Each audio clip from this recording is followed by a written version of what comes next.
Hey, welcome to the Growth Whisperers Podcast, where everything that we talk about is about helping leaders build enduring great companies. That's for the leaders and their teams.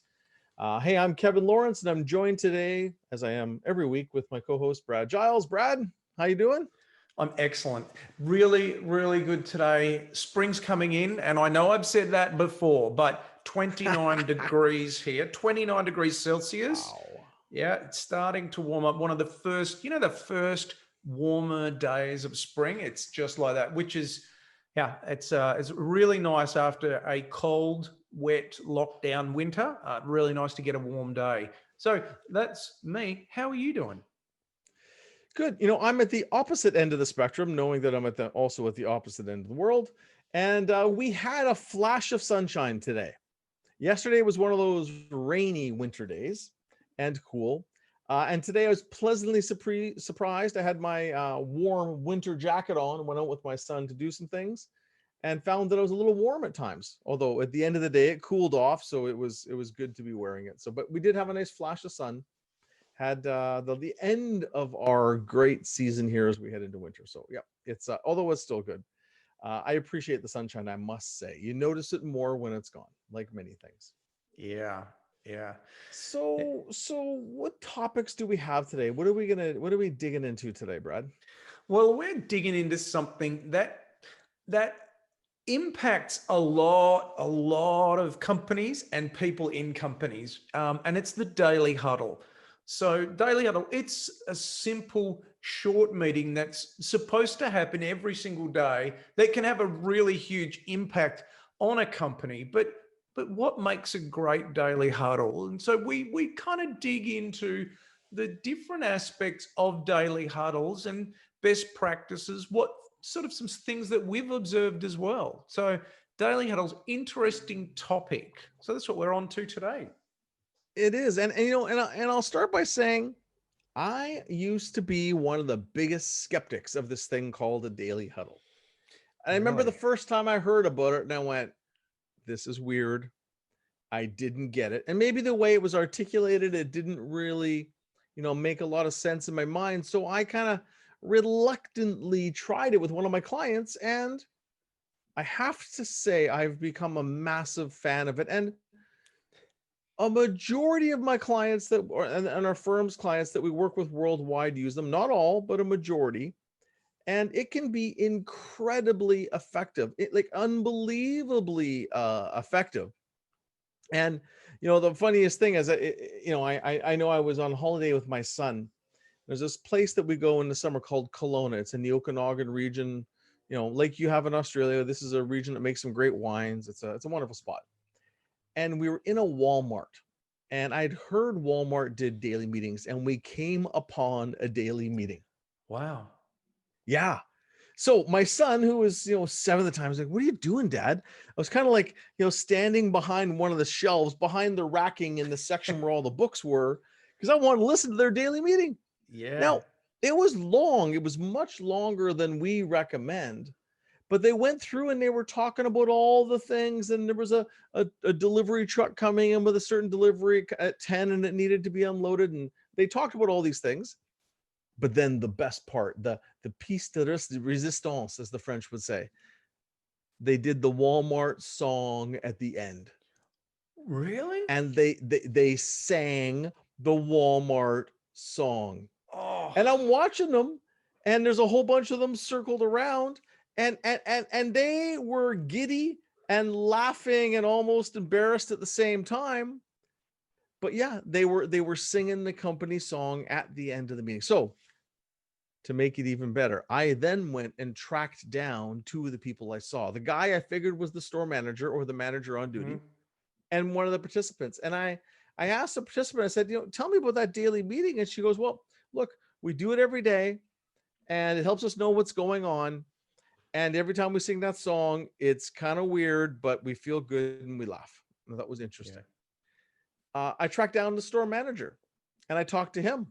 And I said, "Hey, I saw you guys doing that daily meeting. We know a little bit about them. Tell me about it. Like, why do you do it?" He goes, "Well, almost all stores in the chain do them once. Some do them twice per day, depending. He told me they rotated around the store to different locations so that different people can participate, because the cashiers can't leave the cashier stations. Yeah. So they do it near the front of the store so the cashiers can overhear it, and they move it around.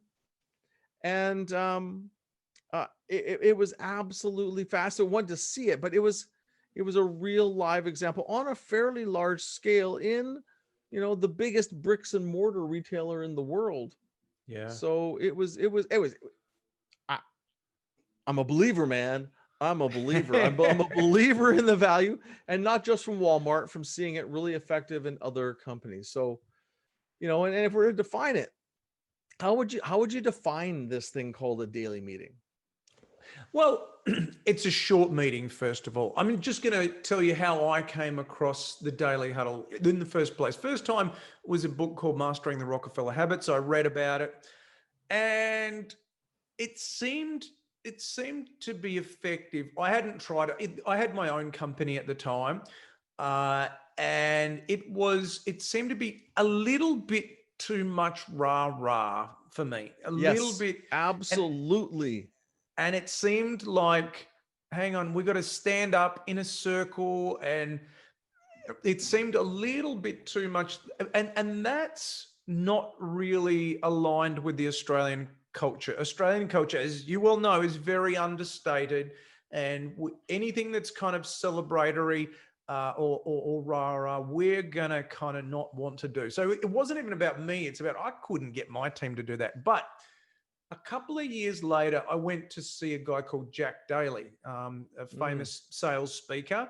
Yep. And I took a couple of my key team members. I remember distinctly, it was Sally and Vicky, and we went down there and we spent the day with Jack. Now, Jack is one of the most rah motivational people you will Yes. ever meet.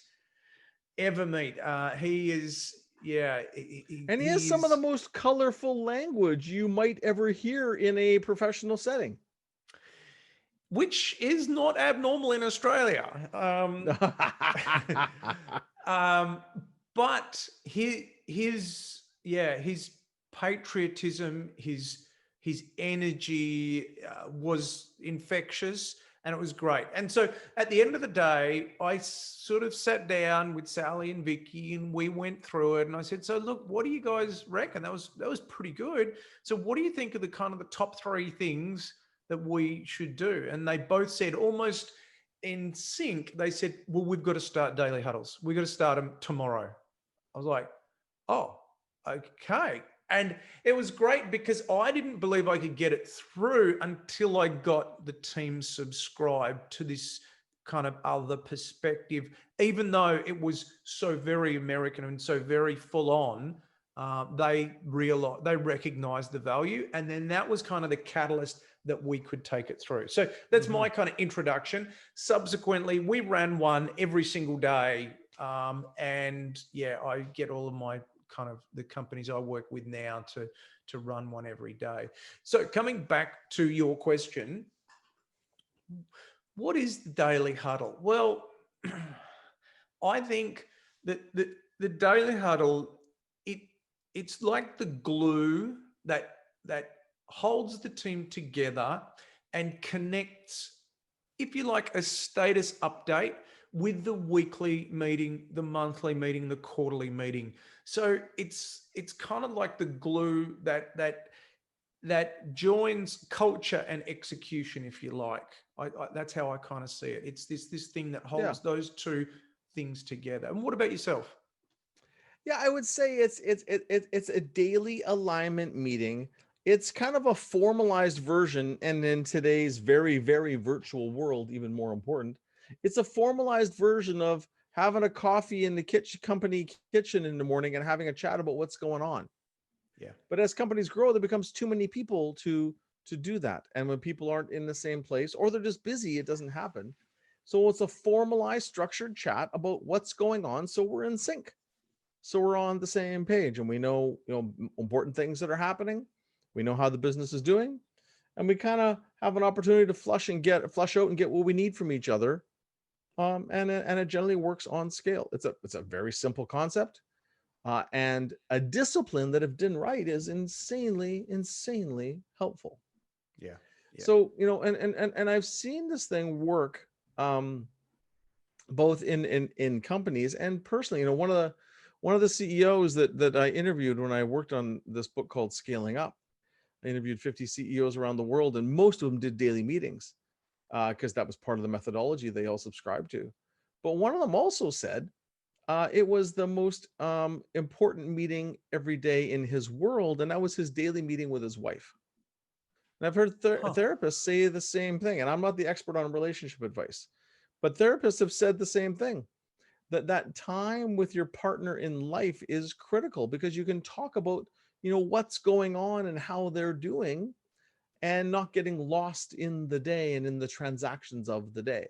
So, a therapist that we sent a bunch of couples to said that the daily meeting, his version of the daily talk time, he called it, was the most important thing for couples relationships.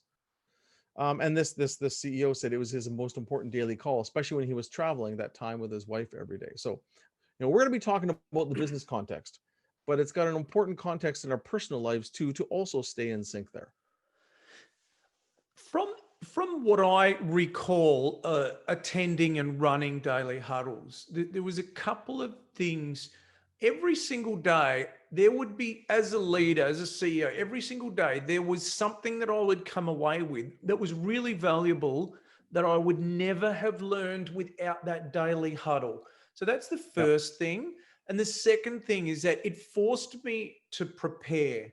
So when I was driving to the office, I would have to think to myself, what is going to be my check-in? Now, maybe that's just the way my brain works, but I had to think, okay, so what's up? Like, that was our first question. What's up? What's going on? And what happened in the last 24 hours since our last check-in? That's kind of the context for the first one.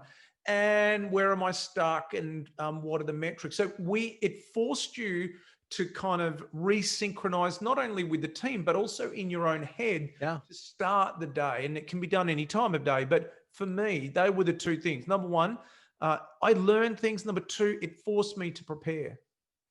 Yeah, and what I've seen other CEOs say and other leaders say, Brad, is that allows them to have fewer individual conversations, and it's a better transmission of information between the team, because they can share one message with everyone, and they get to hear all these other things all at once. It creates a lot of efficiency, a ton of efficiency. So why don't we drop in? We're going to kind of cover off three things here. We're going to cover off the agenda, and there's many iterations, but the base of the agenda.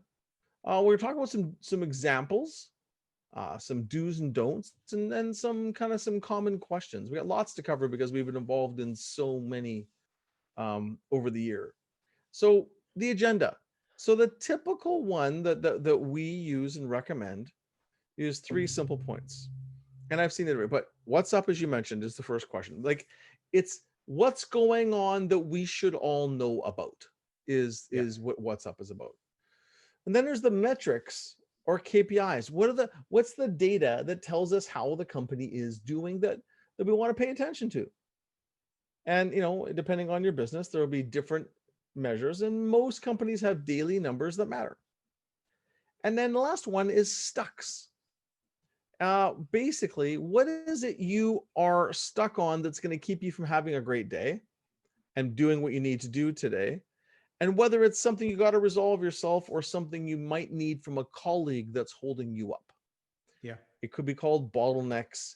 It could become, issues. It could become challenge. You can call it all kinds of things.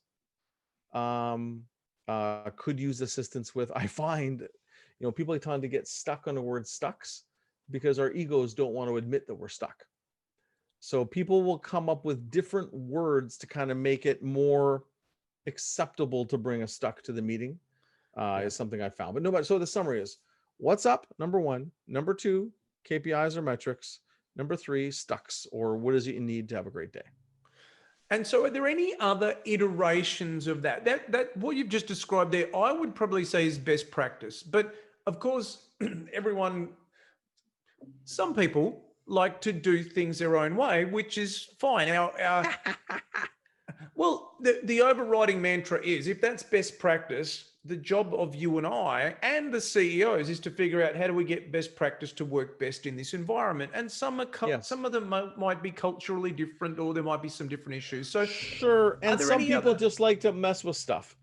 And the one thing I And would so say with a lot of things, be careful messing with stuff, because people generally add.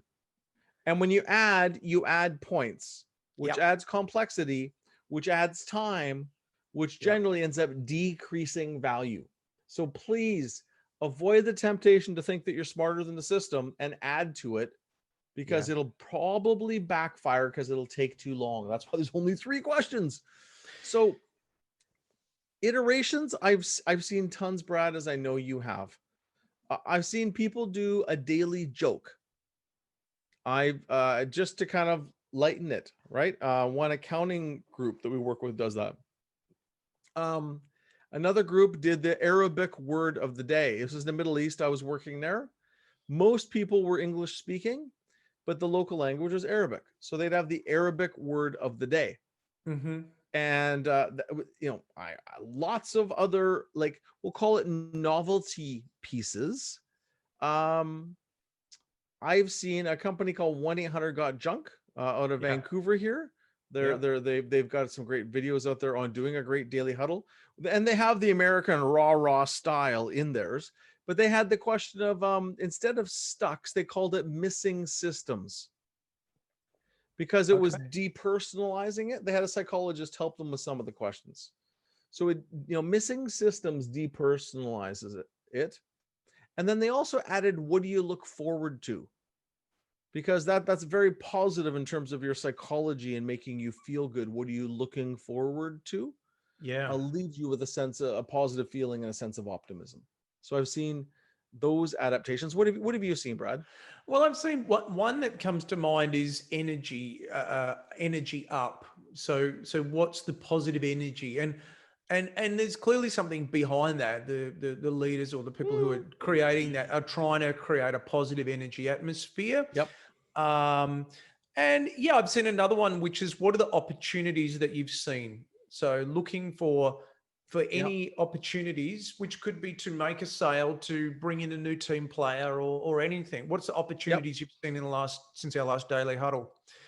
Love it. Um, And when yeah, you say the energy, Brad, I've also seen companies that would start off with music to kind of actually bring some energy to the environment too. I've also seen. yeah. I think Brian Scudamore and 1-800-GOT-JUNK. I think I might have seen they were doing that in one of their videos as well.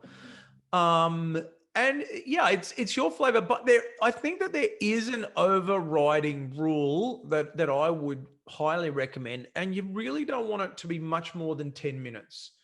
Because if Yes. you can introduce all of these cool things, and it's fun, and you can do all of these things, but if it's going to go for 15 or 20 minutes, people are going to begin to resent that meeting. We want it to be short, sharp, Because it punchy. won't be valuable.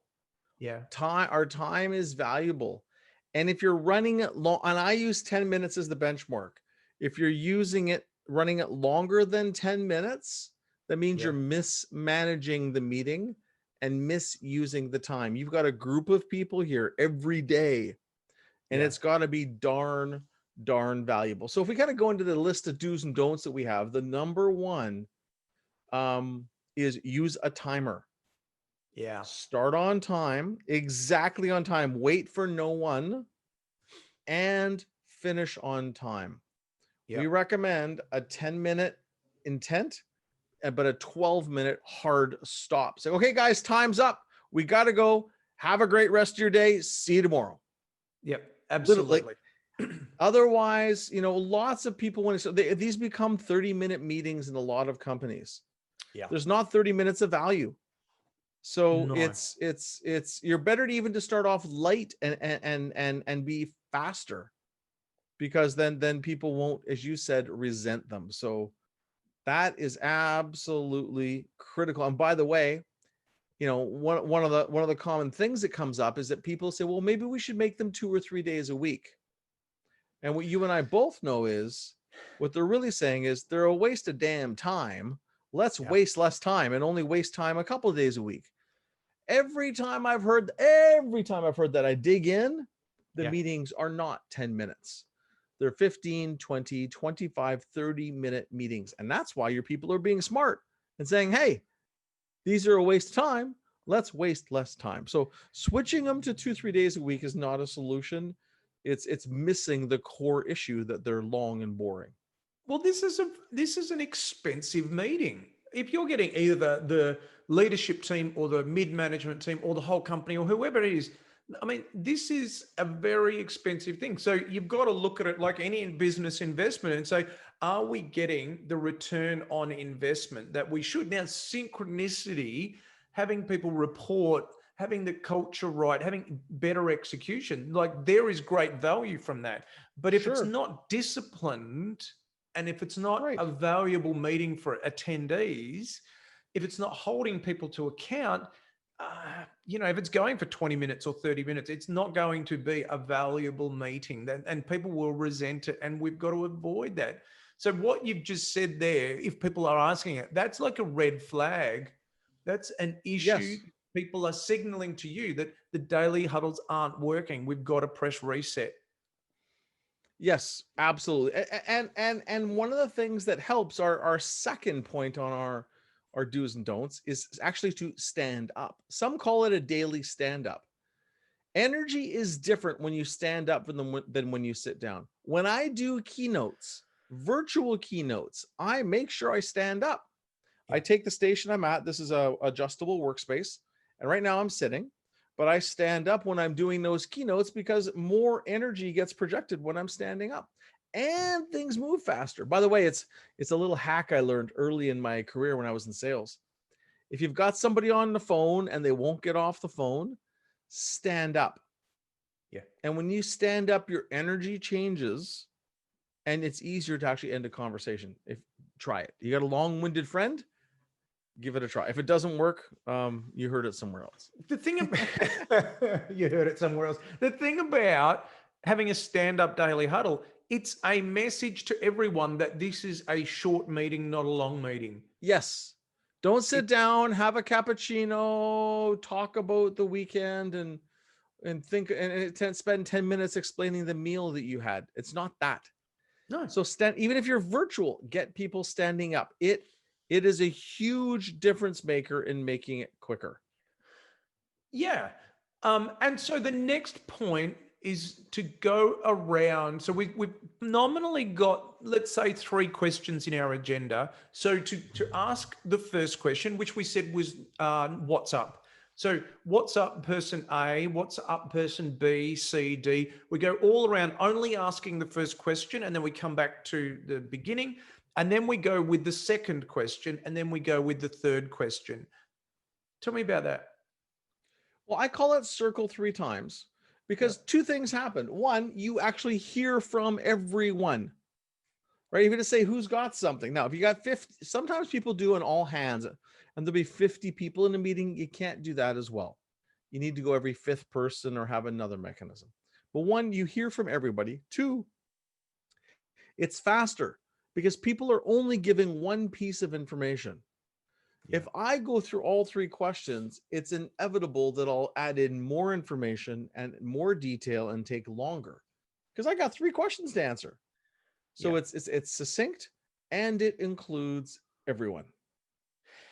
And also, in my experience, it gives you the opportunity when you go around 3 times, there's going to be someone who's going to take a little bit longer. In fact, probably quite a lot longer. So you can, as the facilitator, when you see they're going to go longer, it's an opportunity to say, Kevin, can we just go a little bit quicker this time? Just to drop that in there a little. Exactly. Yeah. It gives you an opportunity to facilitate. Yes. Yeah. So indeed. that is critical. Circle 3 times. Hear from everyone. Help it to move along faster. The 4th and the most important one, and the trap. To preface this, what we say to people is, hey, we're not here to discuss or solve. Now, if our building is on fire, we can discuss it. If the neighbor's building is on fire, we probably don't. We have someone step out and call 911 and we just keep going. I'm Yeah. exaggerating a bit. But unless the damn building is on fire, we don't talk about the problems. Yeah. Even as exciting as they could be. And otherwise, we're going to end up with a 30-minute meeting and we're not going to cover what we need to. Now, the trick is, oh, the neighbor's building's on fire. Make note. Hey, Sam and Frank, let's talk about this afterwards. And Yes. Sally, you want to call 911 right now? We'll talk about that after the meeting. Boom. What else is going on? So you finish your meeting in 10 minutes. You can talk about the burning building at the 11th minute, and everyone else who doesn't need to be there can go. Now, the burning building is a bit of a crazy idea, but you got the idea. There's nothing really critical enough to disrupt the flow of your 10-minute meeting. So the problem is the clarifying question. Okay. So someone says, oh, so where am I stuck? I'm stuck getting a meeting at the Heineken account. Okay. And they say that this is my status update. This is where I'm stuck. Another person with completely good intent says, have you tried talking to Rob there? And suddenly it's turned in from which Rob is that? Is that Rob S or Rob F? Oh, yeah. No, I had lunch with him yesterday. Oh, he's great. Do you know his wife is now pregnant? No, I didn't know his wife is pregnant. Well, he's actually doing really, really well. We're going to he's going to be in here tomorrow. So when he's in here tomorrow, and then blah, blah, blah, blah, blah, blah, blah, blah, blah, blah, blah. But this leads perfectly into our fifth one, which is you've got to have a traffic cop, a facilitator. Yes. Because there's always going to be that well-meaning, and it's probably the same culprit every time, the well-meaning question asker who just for whatever reason has no respect for the rules of the game and will just say, oh, no, they're so obsessed with wanting to help people. They forget there's rules, and if there was, they still want to help them. And so it's a good intent. Yes. And that's where go ahead, Brad. That's where the traffic cop is critical. So why don't you demo what the traffic cop might sound like in that case? Well, we've just role played that where you've said, have you had lunch? And all I'm looking for is anything that's going to stop us getting under time. Okay. Yeah. So if we're aiming for 10 minutes, let's try for 9. And you can see that. And all I'm going to, as soon as someone says, have you spoken to Rob?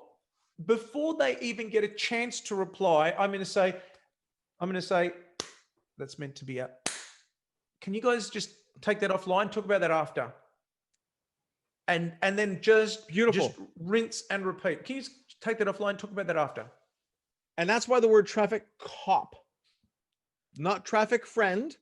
Yes. Not traffic light, traffic cop, where there's this bit of authoritarian nature to, that's not okay here. But on the 11th minute, it's perfect. Yeah. And I'm going to go as far as to say, I recommend it's not the CEO. Yeah, usually the CEO is not the best at it.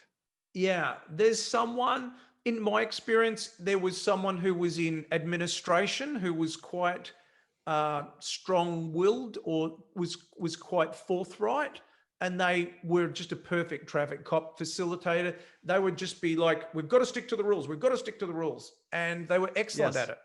So stick to the rules, but strong-willed. You need the type who's going to speak up. By the way, please don't rotate the person who runs the meeting. No. Like that's like rotating the sniper in a military team, in the military. Like the sniper is a specific skill. You don't take turns being sniper, right? And running this meeting is a specific skill, and people like to democratize it and have different people. It's a nightmare. Unless someone's running it for a period of time, so they have time to hone their craft and get good. But generally, you need a fairly dominant personality that's not afraid to speak up and push people along, because it's not easy for people to cut other people off. Like, I have no problem. I generally have no problem with it. Especially if I know that's my role. But for a lot of people, they see it as rude and disrespectful. For me, and you would see it as rude and disrespectful to everybody else if I don't cut them off. I only do it because I care. Okay. If I didn't Yes. care, I would let this conversation go on and on and on for 2 minutes. And I would let the whole meeting go over for 10 minutes. And it would ultimately have a negative impact on the whole business. And we'd all be recommending it to do it only twice a week. Correct. Yeah. Yeah. And so that traffic cop role is damn important. Yeah. Like really, really, really, really important. Yeah. Yeah. So I want to talk about, so there's kind of 5 there. Use a timer, start, finish on time, stand up. It's a circle of energy, and then circle around 3 times. Don't go through 3 questions per person. Solutions for the after the meeting, only a status update, and then finally have a traffic cop or facilitator. But there's one more. And that's really, that's about the metrics. But before I talk about the metrics, I want to come back to the agenda where we began. Now, Sure. When you look at the agenda, okay, it's about execution. So if you think about the business, overall, we've got working in the business and we've got working on the business. So that would translate in my language to working in the business is your KPIs. That is, I'm a salesperson, I need to sell 100 widgets a week. That's an example of a key performance indicator working in the business. But then there's working on the business, which would be, might be, should be, what are your top 5 priorities for the quarter? And so then we think about that constitutes, my KPIs and my priorities. That then translates right down into what we're talking about at the Daily Huddle. So where are you stuck? So are you stuck? The implicit question within that is, are you stuck on your KPIs? Is there any reason that you won't make your weekly KPI targets? Is there any reason that you won't make your weekly priorities targets, or let's say 1/13 of what you're aiming for? And then what's up? Where am I stuck? So both of those 2 things are really sort of around that. And the metrics is the other one. The metrics is you would think that if I was a salesperson and to that point I was selling 100 widgets a week, I would say, well, it's Tuesday and I've sold 20 widgets, therefore I'm red. But sometimes these metrics you don't get every day. So what do you do in that case? Well, other metrics is the answer.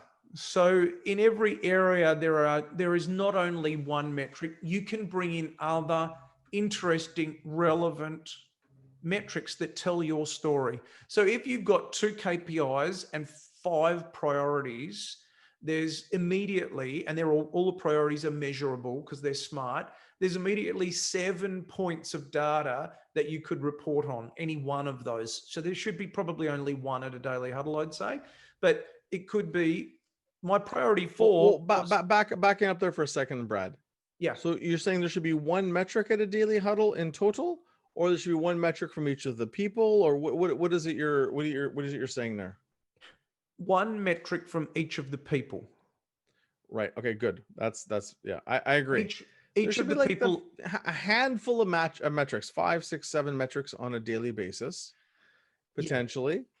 Yeah. So what you're saying, what I'm hearing you say is sometimes people struggle with what do we report daily? And some companies have those 5 or 7 numbers they can look at every day for the whole company, and it's really powerful. Some that don't move as fast, sometimes it gets stuck on this. Yeah. And what you're saying, what you recommend is that, well, then on Monday we report 5, but Tuesday we might report different ones. Is that kind of what you're saying? Is that you? Yeah. And it's, if you think about what's a bad example, people don't want to talk about their numbers to their peers. The opposite of that is the gold standard, which is peer accountability, where I report my numbers and I'm held accountable by the group, and I hold each other accountable as well. For And so, sure. yeah, and so therefore, basically, am I on track to achieve this week's plan at a daily huddle and on track to achieve this quarter's plan? Because I'm reporting to my peers, and this is the relevant status update around that. So can you boil that down? That's a lot of stuff you're saying there. So when it comes to metrics on a daily basis, make this real simple for us. What is it you're saying? You don't only need to report the same number every day. Okay. But what is a relevant number that gives the team confidence that you will get to the end of the quarter and be all green? So you could, in theory, have a couple that you report every day for the whole company, or none that are every day if you don't have that.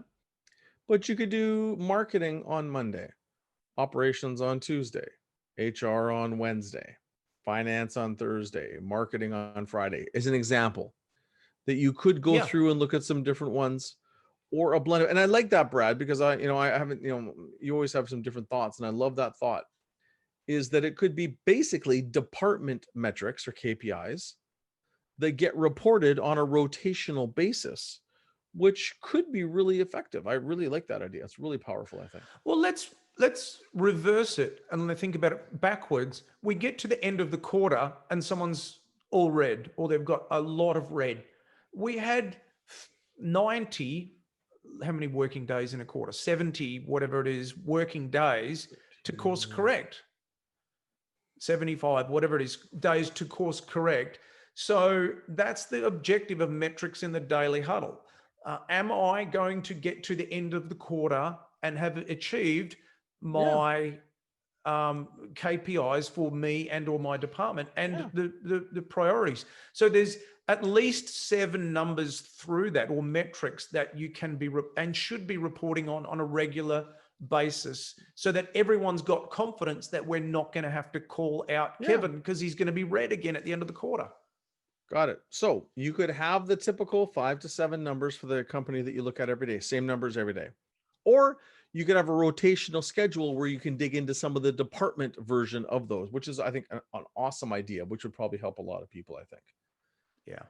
Yeah. So that's the bonus one. So, if we dig into this, we've seen so many examples of this, like tons and tons of examples. I remember Roger Hardy, he built a company called Coastal Contacts, and he Yeah. sold it for a lot.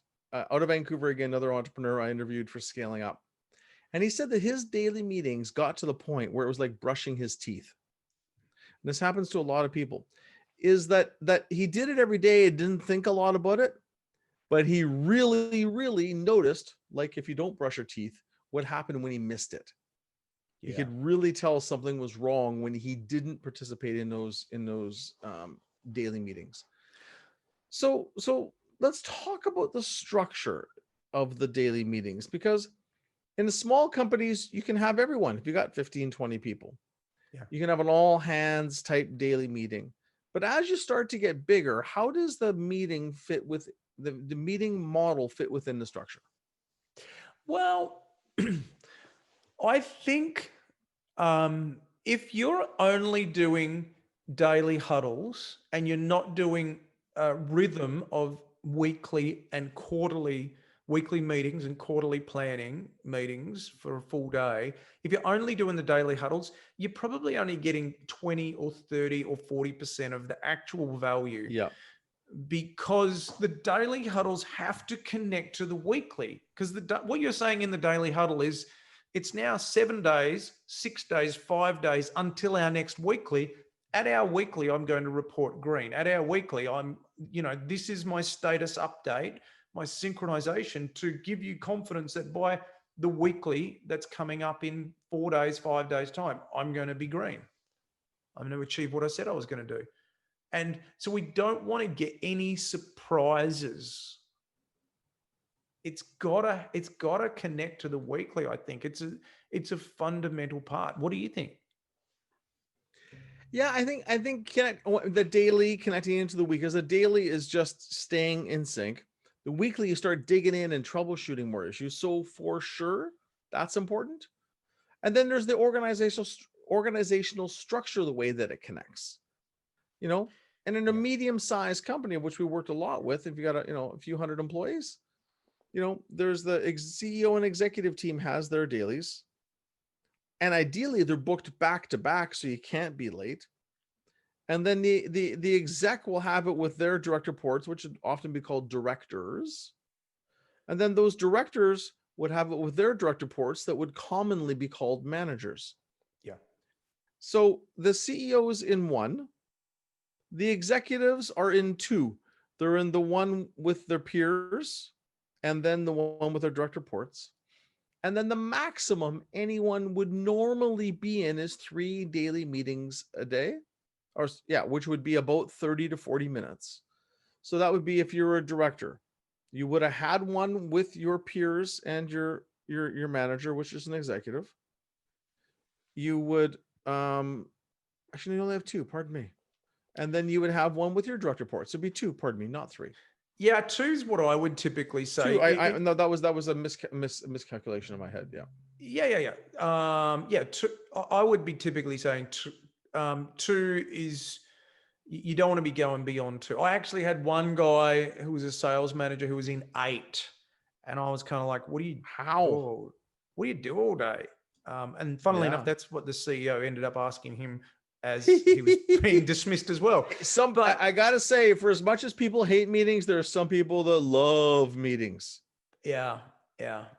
So 2 is probably best practice. To your question, there's a YouTube video from a company here in Australia called Shoes of Prey, and it's a good example of how to have a company. And I guess there would have been 50 people in this daily huddle, but how it worked is each of the departments met for about 6 minutes each. So, and there was a timer. So the flag dropped, the timer started, and you were sitting on the video with one of the teams, and they went around and they did their, and then they all, and they were, because it was a large room, all of the teams then came together once the 6 minutes was up, and there was this massive circle of 50 people where all teams had come together. And then they provided a company-wide huddle where there was each of the heads of each of those departments had a quick check-in.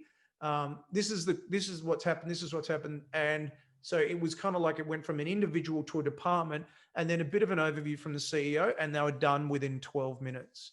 So again, that structure was smaller groups for 6 minutes. Yeah. So imagine there's 4 groups of people, and they have a 6-minute daily huddle, and they're all in this massive room. And then after 6 minutes, kind of someone yells out, "Time's up," and they all go into a massive circle.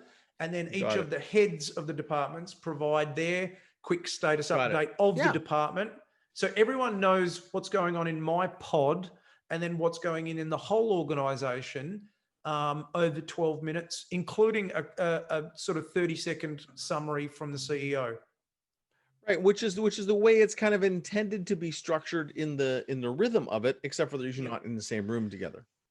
Yeah. So basically, you and your peers with your boss, and then you and your direct reports. So ideally 2 a day should be 20 to 30 minutes, and then it should more than pay for itself in terms of time because everyone's in sync. Yeah. And I don't remember what book I read it in. You might, but Walmart, the way and you mentioned them earlier, but the way that they structure their daily huddle, it cascades really quickly from a small store to the headquarters across about 6 layers of management. So if there's a major incident, it cascades up really, really quickly. And that's the thing about that previous example. If there's a big issue in one of the departments, everyone knows in the whole company within 10 minutes. Exactly, because it's all cascading up or it's cascading down. And within the first hour of the day, and ideally they're in the morning, you get the benefit of the alignment and getting in sync. but ideally it all cascades down, or some cascade up, but it all happens within that in that hour. There's a couple other things we wanted to make sure that we share. We talked about how many that you would be in. There was something else as we were talking there, Brad, about making them effective. It will come back to me. Oh, one of the things is and if you do the circle 3 times, you can make sure everyone participates. So it's not just the talkative ones who are always there sharing. Another interesting point is when people share what's up, some companies, based on their culture, will have people share what's up in their life as well. Now, we don't want it to be just purely a personal update and, hey, how was your weekend? Yeah. But an element of that really suits a lot of cultures. Yeah. Yeah. And on further onto that, you've got to, as the leader, you've got to have your spidey sense on, for want of a better term, to detect when are people not really providing a genuine check-in. When are people just rocking up and saying, yeah, no, I don't really have any stucks. Don't know. Yesterday I was just like the famous one is accounts receivable. So what were you doing in the last day? Yeah, I was just really doing accounts receivable again, like I did the day before and the day before. Okay. Right. And so those versus, hey, for the 14th time I tried to call XYZ company. They're not getting back to us. And they owe us $42,000. Frank in sales or so-and-so CEO, I could use some help here. Which is there's almost always going to be one of those going on, and you need to create an environment where that stuff comes up. But that's my point. And that's a perfect example. That is the job of the leader, to course correct people, because people are always going to go off. So you've got to know, when are people missing too many because they claim to have a meeting, or they're not providing the right kind of check-in. Yeah, and when people don't, and this is one of the major disciplines of the leader or the CEO, when people don't bring stuff to the daily meeting, but after the meeting, oh, Sally's not getting back to me on those emails, or production's got this stuff stuck, and they're not, they're not getting what our customers need. It's like, wait a second, why didn't you bring it to the daily? Okay, this needs to, and training people to bring it to the daily instead of coming and taking your time one-on-one. And it's usually easier to bring these things one-on-one because you don't get the other opinions. Maybe the other perspectives aren't going to expose you, whatever it happens to be. But training people, everything comes to the daily, and you can stop some of the other gossip or even side talk that can kind of get in the way. People know what's going on. They know, they know how people are progressing. They know who's off track. When someone gets fired, there's no surprises because they're checking in red every single day. And exactly. That's what we want. Yep. Transparency, authenticity, honesty. It's a great tool. So good chat. I mean, daily huddles, it seems such a simple topic, but there's quite a lot in getting it right, I think. So yeah, it's a good topic. So what it is, and it's very simple to screw up. It's very easy to mess up. So go ahead, Brad. Why don't you wrap this up? So what are the top sort of few items to close it out then?